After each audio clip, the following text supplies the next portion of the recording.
Well, on to the big one now, the one everyone has been waiting for and that everyone is tuning in for.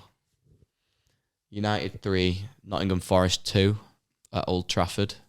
The silence at 4 minutes in. Oh, my God. I was rubbing my eyes. Thought I fell asleep in the car and had a nightmare on the way to the ground. That was...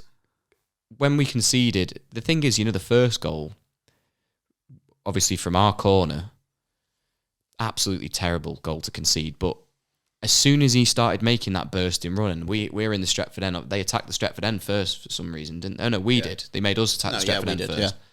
Yeah. And so we're attacking the Stretford end. The corner gets cleared, and you can see the space that Awani, I'm going to say his name right one week, has to run in. It's a very hard pronunciation, but yeah, go on. And he's absolutely bodied everyone running through there because he's got a burst of pace, but... He had a good game. Yeah, I thought he looked okay. He started the season well. I think he just equalled a record. Don't want to butcher this and make it look bad. It's consecutive 7 games. Scored for an African player, something like that. And he's either broken the record or equalled it. I think he's equalled it. But really disappointing defending there. How we're conceding from our own corner a minute in, but the organisation was terrible. So I've got a big problem with that. So you said, it might be just because it's early in the game and they're out of position. But if you've got a corner, no matter what time of the game, your 3 people that are the furthest back on a corner is Ericsson, Anthony and Rashford. Why haven't we got someone like Wan-Bissaka there? Wan-Bissaka's not going to score your header from a corner. No. So why isn't he covering? He's probably the best tackler in a one-on-one situation. If you've got Wan-Bissaka in the position where Rashford is, I don't think that's a goal. No. I also think Rashford, when you watch that clip back, I don't think he realises the gravity of the situation as it's unfolding because he's sort of he's not jogging, but he's not sprinting. He's in this in-between trying to run alongside the Forest striker. Yeah. And all of a sudden, he bursts past him. It's like they go shoulder to shoulder, but not really. Rashford gives it nothing. Pulls out. Yeah, and then suddenly he's away, and Rashford's like just sort of, again, not jogging, but between a jog and a sprint, and he realises that he's gone.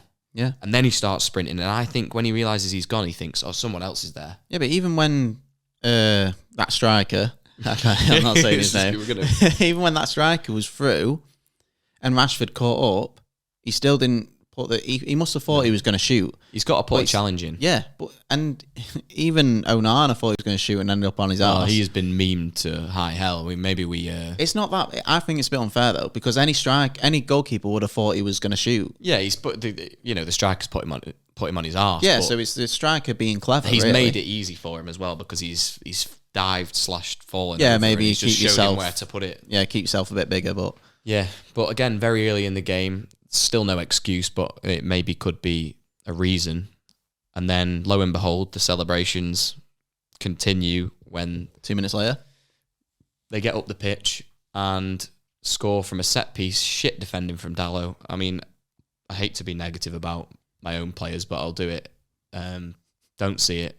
I think he's one of the worst players at the football club. Did we give him a new contract? I'm not sure. I think, terrible. I like Wan-Bissaka slightly more, but I think Wan-Bissaka and Dalot, none of them are anywhere near good enough to play for United. I'd rather Wan-Bissaka's the one playing. Yeah. I think Luke Shaw's the only competent fullback at the football club. Yeah. And I think the rest of them are absolute dross. And I think Dalot was probably one of the worst players on the pitch. Yeah, he was terrible. But he gives away the free kick there. I'm not fucking scolding him just for that. It was his overall performance. No, but it was terrible free kick to give away, though. Like, he's not going anywhere. No, there's no need. It's a blatant one as well. And then Willy Bolly scores, and I don't think he knows much about it. I don't think Bolly actually knew it. It just hit him straight in the face. Like, Wan-Bissaka's got his back turned. Match of Day picked up on it last night. Wan-Bissaka's got his back turned. How you do that in a corner kick, I do not know. Martinez got to get a bit on it, didn't he? And it just took it away. Just hit Bolly in the face, honestly. Onana was furious. Yeah, how you can let it go. It went through like 3 players. Terrible. Yeah, so it was just bad. And then we disagreed on it, but we got into the game again through Rashford, which he wasn't doing anything until Surprise, surprise, on the left as well. Yeah. So as soon as you put Rashford back to the left, he was good. We said at the game, there's so many times where we get it to the wingers and it just goes back, goes to the edge of the box. Take your man on, like we know you can do, and we get a result. He took his man on first time in the game, got a penner. Yeah. Took a man on again later on, won the game from the penner, didn't he? So did I say penner? Yeah. Yeah. So he took a man on, squared it, we get a goal. Yeah, yes, and then gets a penner later. Yeah. But yeah, that's what you get. If you keep Fergie used to do it all the time. He used to hit it out to his wingers, just come at him from the wing. I think we see them slow it down all too often. The strengths of our forward players are in running at players or running in behind with pace. Yeah. And the amount of times we see, it's one of my biggest problems with Sancho, is I'll watch him and all I saw from him at Dortmund and all the clips of the whole time he was there on Twitter and even what I've seen from him at times in an England shirt when he got his chance was the skill and the taking on of a man that he would do. It wasn't bursts of pace like what you see with Rashford. It was skill to beat a man and get a pass away or get a shot away. Never see it. No. And Rashford will give it you, but only when he's playing in that position on the left. Like he's been completely wasted through the middle. We were arguably playing with 10 men with Martial in there. I terrible. thought he was shocking. So Rashford kept getting it on the left, and he had 3 players on him every single time. Martial's on the other side of the pitch, like, come on, pass to me. Yeah. Like, he's not going to do it, is he? If you've got 3 players around him, what do you expect him to do? Do them all and then pass to you? And it looked as well to me, I thought, I don't know if anyone else would agree, but I thought it looked like Rashford was looking for Martial all the time. Like he looked like, because he's played with him a lot over the years. They're good mates, aren't they? Yeah, and I thought it was like he was saying like, listen mate, I'm trying to get you in the game here. He's playing him in. I just think he's very rusty anyway, but I can't believe that 7-8 years down the line now, he's still at the football club and he's currently, before Højlund is available, which hopefully is next week, the only option we've got, because obviously we know that we can play Rashford there, but we may as well say that you can't, because to me playing Rashford there just changes the whole dynamic of the team. Yeah, maybe if you're not playing a team that's high up, Rashford's no good there. The performance was still pretty poor. Yeah, I think the team showed character to get back in it. Yeah, but what can you say? You know, you've come back from 2-0 down against Forest at home. You know, you shouldn't have even put yourself in that position to begin with. But maybe that gives the team something to build on. I'm still pleased that we've won it. It's 2 wins out of 3. Well, a lot of people were saying with us, weren't they? They was like, "Oh, we was much better." After we conceded 2, like, of course we're much better. I mean, you can't get much worse than that. No, but I mean, of course we're going to be better when they've scored 2. They're going to have every man behind the ball, aren't they? I do worry as well. If we would have conceded those goals later in the game, how would it have actually gone? Because we probably wouldn't have got back into it. Yeah, you know, conceding that early, you have to react, and you've got 90 plus minutes to do something about it with the crowd behind you. Yeah, I think the performance to talk about is Bruno Fernandes. I think Rashford will get his plaudits, and deservedly so. So Bruno and Fernandes get slated, right? But when he plays well, no one really mentions it. You know, you look at the first goal, you give Rashford the majority of the credit for that. Eriksen puts himself in a good position for an easy finish. No, but even for that first goal, Bruno, we weren't getting it to anywhere. He got the shot away, and it was a great shot. Then you've got, for the second goal was the Casemiro goal. Bruno across. takes the free kick. Brilliant ball from Rashford to Bruno. Yeah, it was, yeah. Brilliant ball. And then the header, you can't underestimate how good that header is and how difficult that can be. We've been, over the years, United players have been getting in that position that Bruno's got in and heading it goal. Did you know that's all they see? Yeah.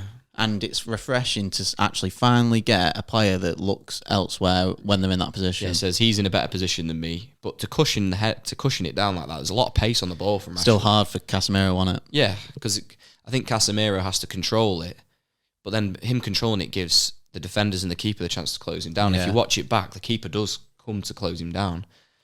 I wasn't really that impressed with his performance again. Casemiro, I still don't think he's got going. So, no, he hasn't got going, but the positive thing I will say about him is for a defensive mid, he's always in them positions. He looks a goal threat. Yeah, he gets a lot of goals, doesn't he? Like last season, he got some goals. Haaland's has scored. Yeah. But Casemiro gets in them positions all the time. Yeah. And he's a big game player. He scored in big games last season, didn't he? So that's the one positive thing I will say, but we're really frustrated with him at the minute because he's diving in so many times but missing it. Yeah, I can't He's missing the player and missing the ball. So I can't believe how much of it we're seeing where he's just sliding in, getting nothing. No contact on the ball, no contact on the player. I'm getting that annoyed with him. I'm thinking, why can't he just nail someone? No, I shouldn't even be thinking like that. But I'm like, if you're not even going to get anywhere near it, at least bring the man down. It might be like Ten Hag's probably said, "Oh, listen, you had a few red cards last season. Yeah, let's try and ease off on it a bit." The way he's been, we had refs booking our players. Like there was 2 balls on the pitch. Yeah, Onana had his ball in his hand, didn't he? And he was like, "Lindelof, get the ball off." And then he finally got it off. And then ref comes over thinking Onana's wasting time, books the keeper. Books him for time wasting when he's waiting for a ball to come off the pitch. Yeah. Go and book the ball, boy. You know what I mean? I don't know. It's not his job to make sure the ball's off the pitch. I think we've both got this opinion when we've touched on it a little bit in the podcast earlier on about the general overreactions of teams' performances so far. Yeah. On the basis we're 3 games in. Don't get me wrong, we're not up to scratch, but the way they're making it out, they're saying Ten Hag's lost it. He's not improved this player. He's not improved that player. He's ruining Sancho's career. Sancho's career at United was never even started. Yeah, he's not got going yet. How can you put the blame on Ten Hag? Like honestly, you got 2. I listened to TalkSport the other day, and there was a caller. It might have just been a troll, but there was a caller saying Ten Hag needs to leave. What has he actually done for us? Well, for starters, he got us in 2 cup finals last season in his first season. Won one of them. Got us back in Champions League. Dealt with a lot of big problems at the club. Oh, the amount of problems that he's dealing with, yeah. And honestly, it must be a troll. Must be. Maybe. Well, I don't know. That it could be someone's opinion. The majority of fans that we speak to, and certainly ourselves, are not that way inclined. There's definitely an overreaction there, and we've bought into it ourselves. We've done our reviews on United, but I think ours were quite composed. Obviously, there's certain things that we're a bit more passionate about from the performance side of things. I think the narrative comes because of the size of United. It always happens, whether you've had a poor season the year before, whether you've been good the year before, based on who you bring in, the transfers, ins and outs, all that kind of thing. There's always a bit of a hype, especially when last year, you'd say, oh, it was quite a good season.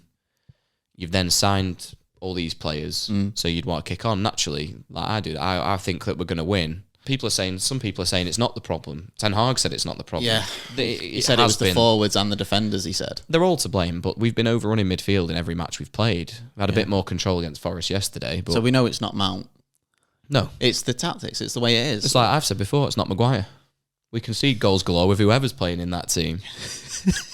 He makes mistakes, but the rest of them stink. It doesn't matter who comes in. Yeah. I think I don't really want to say it on air because everything we've said is backfired at the minute, but I rate Højlund. As soon as he gets back... You rate him? Yeah. I'm not saying a word until I see him play. Nah, I couldn't. But I spoke to some United fans the other day and they didn't have a clue about this, but I watched it when it first came out, and Højlund basically said, like, all these people that are saying, oh, he only got 9 goals, all this for Atalanta, and he's got 6 and 6 for Denmark. Yeah. In the Euros qualifiers. And the guy actually asked him, the interviewer actually asked him, like, why is this and all that? He says, well, I play 2 completely different types of football with 2 different teams. So with Atalanta, he was asked to run down the wings, hold it up, get the team up the pitch, and which you'd expect from Atalanta because they're not that great, are they, up top? Yeah. So he's been asked to do that, but for Denmark, he was asked to play as a false 9. Yeah. Do you know, like a target man? So he's always in the box. Yeah, he's getting 6 more and chances 6 playing like that. And that's kind of how I think he'll be for United. Yeah, he'll surely be in the we're box. not going to have him running in the channels when that's what all of our other players are there for. Like They that do, can yeah. do. So that's why I think he'll kick on, because he's going to be playing completely different to how he was at Atalanta. I think it's very unfair to judge him on his Atalanta days. Yeah. Well, it's I sort of disregard most players' previous record when they come in anyway.